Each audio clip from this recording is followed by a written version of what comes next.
मनसे दसरा मेळाव्यात सहभागी होणार।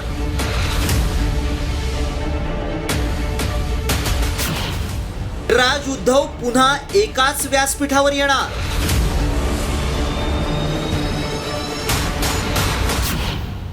युतीच्या घोषणेचा मुहूर्त ठरला।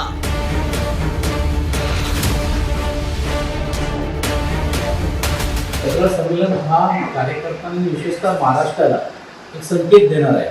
म्हणून शक्यता नाकारता येत नाही की या मेळाव्याला काय होईल काय नाही होईल, त्या युतीची जाहीर होईल की नाही होईल। ठाकरे सेनेचे आमदार सचिन अहिर यांच्या याच विधानामुळे दसरा मेळाव्यात राज ठाकरे आणि उद्धव ठाकरे एकाच व्यासपीठावर येणार असल्याची चर्चा रंगलेली असतानाच उद्धव ठाकरेंनी शिवतीर्थावर जात राज ठाकरेंची भेट घेतली। मात्र या भेटीनंतरही दसरा मेळाव्याबाबतचा सस्पेन्स कायम ठेवण्यात आलाय।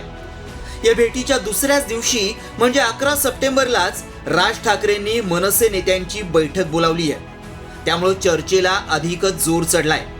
या दसरा मेळाव्यात नेमकं काय होऊ शकतं पाहूया। मनसे दसरा मेळाव्यात सहभागी होण्याची शक्यता आहे। त्यानिमित्तानं राज ठाकरे आणि उद्धव ठाकरे एकाच व्यासपीठावर येण्याची शक्यता आहे। दसरा मेळाव्यातून ठाकरे बंधू युतीची घोषणा करू शकतात।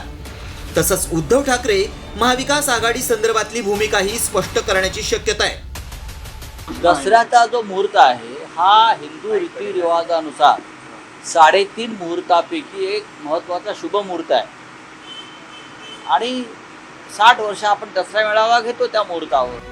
2005 नंतर ठाकरे बंधू दसरा मेळाव्यात एकत्र व्यासपीठावर आलेले नाहीत।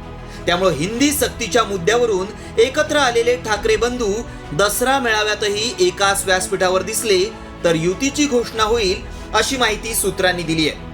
मात्र ठाकरेंच्या युतीची घोषणा झाल्यास दुसरीकडे महाविकास आघाडीचं काय होणार ते देखील पाहूया। महाविकास आघाडी काही ठिकाणी ठाकरे बंधूंसोबत निवडणूक लढवण्याची शक्यता आहे। तसंच काँग्रेस काही ठिकाणी स्वबळाचा नारा देऊ शकतं। त्याचसोबत महाविकास आघाडी स्थानिक पातळीवरील नेत्यांची मतं लक्षात घेऊन पुढील रणनीती ठरवू शकते। ठाकरे बंधूंकडून युतीबाबत अधिकृत घोषणा केली जात नाही तोपर्यंत महाविकास आघाडीतील घटक पक्षांनीही सावध पवित्रा घेतलाय।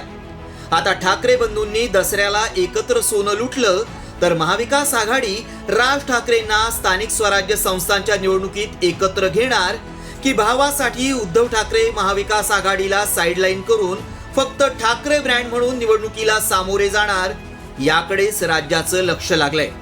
ब्युरो रिपोर्ट, साम टीव्ही न्यूज।